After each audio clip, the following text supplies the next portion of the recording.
안녕하십니까, 강영천입니다. 지난주 주말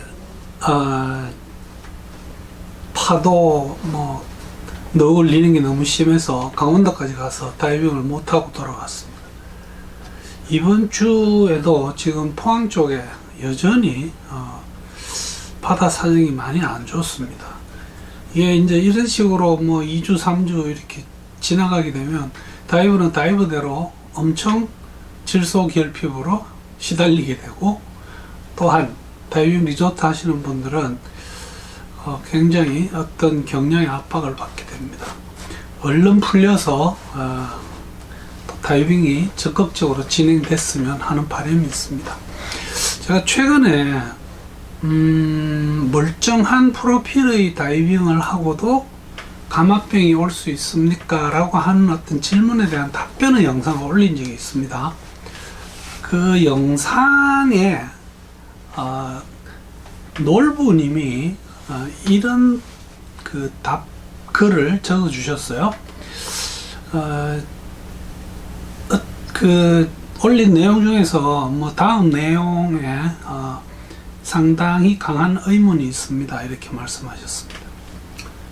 요약해보면, 저희들이 감압병을 일으키는 요인, 그 중에 무감압 한계, 이런 거를 이야기해서 이런 것들이 정상적으로 이루어졌을 때, 건강한 프로필로 다이빙이 진행이 되었을 때, 그때 감압병이 온다. 이런 감압병의 요인에 대한 이야기를 드렸습니다. 근데 상당히 재미있는 포인트입니다. 제가 그 영상에서도 아주 간단하게 언급을 했습니다만, 같은 다이빙 프로필인데 어떤 다이버는 어떤 이유로 많은 양의 공기를 소모를 하게 됩니다. 이것이 감압병의 요인이 될 수 있지 않겠냐 하는 것 하나와, 요즘 다이빙 컴퓨터에는 공기 잔압이 표시되는 소위 Air Integrated 컴퓨터들이 많이 나와 있습니다. 그리고 많이 사용되고 있습니다. 그런데 그런 종류의 컴퓨터들은 혹시 다이버의 공기 소모 양에 대한 것을 같이 계산해서 무감압 한계를 계산해 주고 있느냐? 아니면 줄 수 있을까? 이런 질문의 내용으로 저는 이해를 했습니다. 이게 사실은 상당한 의미가 있기 때문에 제가 이 내용으로 한번 영상을 만들어 봅니다. 저희들이 감압병과 무감압 한계에 대해서 이야기할 때는 누차 강조드린 것처럼 다이빙 수심과 그 수심에서 보내는 시간이 가장 중요한 어떤 감압병 유발 인자가 될 수 있겠습니다. 그 다음에 저희들이 어떤 의미에서는 수심과 시간보다 더 중요한 것이 상승 속도입니다. 상승 속도를 규정에 맞게 잘 지켜주시고, 보조적인 안전 대책으로 저희들이 안전 정지를 하게 되죠. 그 이외에 수온이 많이 차면, 찬 수온도 문제지만 저희들이 입는 다이빙 수트가 과연 내 몸을 얼마나 찹게 느끼게 하느냐에 따라서, 다이버가 추위를 느끼는 어떤 수온이라면 그것이 감압병의 어떤 추가적인 요인이 될 수 있고, 기왕 같은 수심에서 같은 시간에 저희들이 천천히 움직이면서 안정된 호흡으로 어떤 편안한 다이빙을 한다면, 그게 아니고 아주 심한 노동 혹은 아주 강렬한 조류의 역조류를 타야 되는 어떤 그런 다이빙 프로필에서는 많은 양의 공기를 흡입하고, 흡입된 공기는 몸속에 질소를 축적시키고,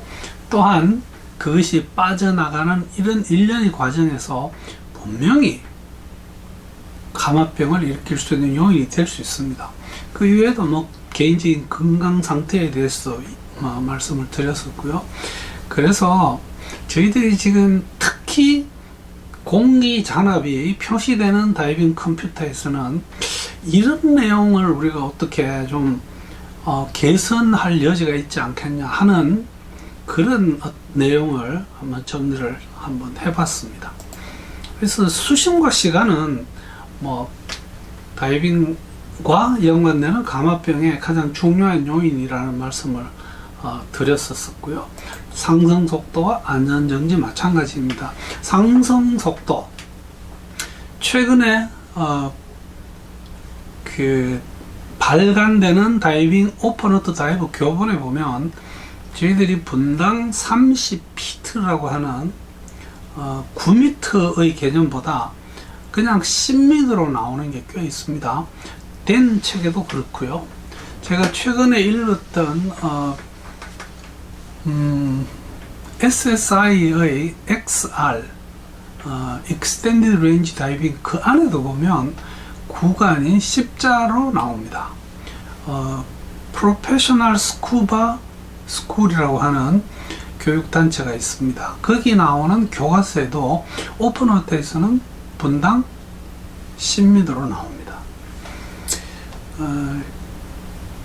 그런가 하면 그 DSAT, Diving Science and Technology라고, 이것은 패디에서 만든 어떤 연구기관으로 되어 있습니다.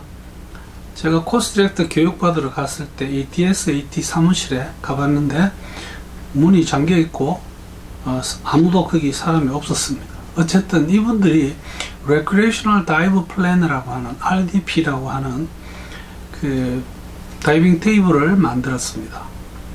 여기에는 1분에 18m를 상승하게 되어 있습니다. 그리고 반드시 5m에서 3분의 안전정지를 필수적으로 해야지 이 상승 속도를 지키게 되어 있는 걸로 되어 있습니다. 저는 개인적으로 이 분당 18m라고 하는 속도는 좀 빠르다고 생각합니다. 그건 개인적인 의견입니다. 안전정지도 5m에서 3분 우리가 쉽게 이야기를 합니다. 그러나 사실은 5m에서 3분보다 좀 더 길게 해주는 게 어떠냐? 다이빙 프로필에 따라서요, 뭐 심하게 깊이 들어갔다든지, 안 그러면 무감압 환경을 우리가 밀어제끼는 그런 아슬아슬한 다이빙을 한 경우라면 보다 천천히 상승해서 보다 긴 시간 안전정지를 해주는 게 좋을 것 같습니다. 그래서 이 추가적인 그 발생 요인 중에 수온 이야기를 드렸습니다. 이 수온은 우리가 몸에서 춥다고 느껴질 때는 이 수온을 감안해서 내가 다이빙 계획을 세울 때 그 사실 수심보다 한 4m에서 5m 더 깊게 계산해 주는 것이 보다 안전합니다. 그 다음이 개인적인 건강 상태, 뭐 감기라든지요, 그 내가 혹시 폐에 좀 문제가 있을 수 있는 그런 질환을 가졌다든지 이럴 때는 과연 다이빙을 해도 되느냐 안 되느냐는 또 그 주제에 따라서 내용이 달라지겠지만 이것도 감압병에 대한 발생 요인을 높이게 되고요. 다이빙 후에 이 주변 압이 낮아지면, 즉 비행기를 타거나 운전을 해서 고산지대로 이동할 때 발생 요인이 보다 커진다, 이렇게 되어 있죠. 그래서 이 공기 소모량에 대한 이야기입니다.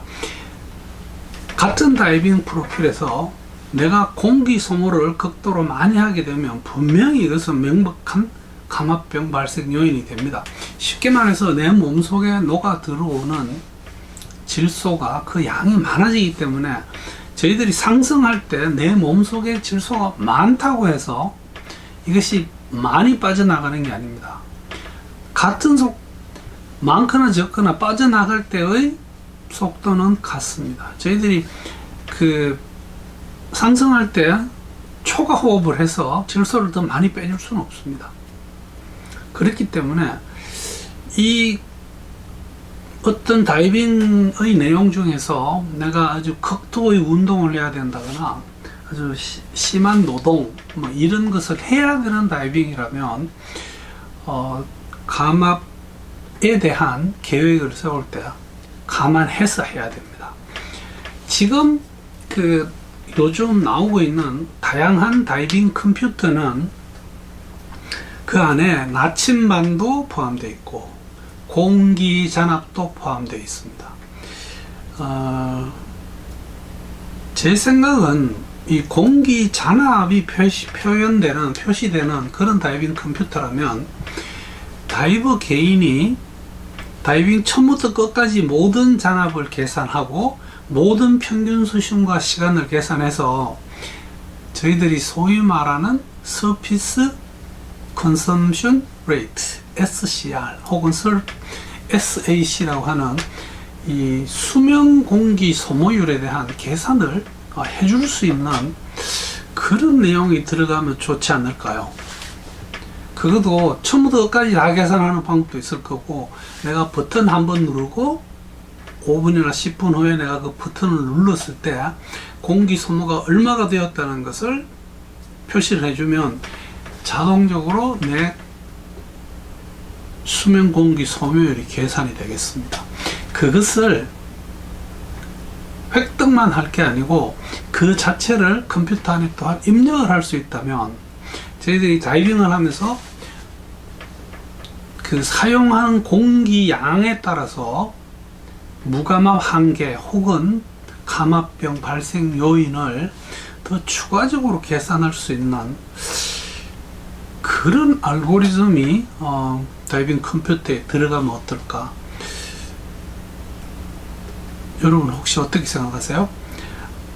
지금 현재 나와 있는 공기 잔압 표시 다이빙 컴퓨터는 이런 기능이 없습니다. 단지 지금 내가 얼마의 공기가 남아 있는지만 보여줍니다. 그러나 이런 어떤 개선의 여지가 분명히 있는 것이 아닌가. 그리고 이것이 그 질문을 올려주신 놀부님의 어떤 내용이 아닐까 이렇게 생각합니다.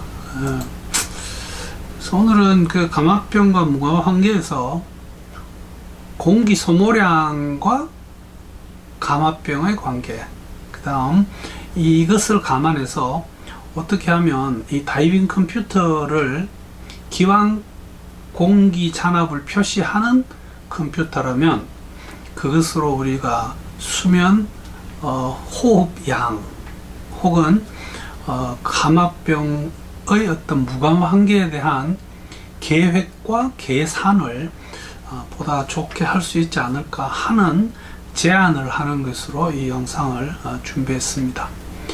경청해 주셔서 대단히 감사합니다.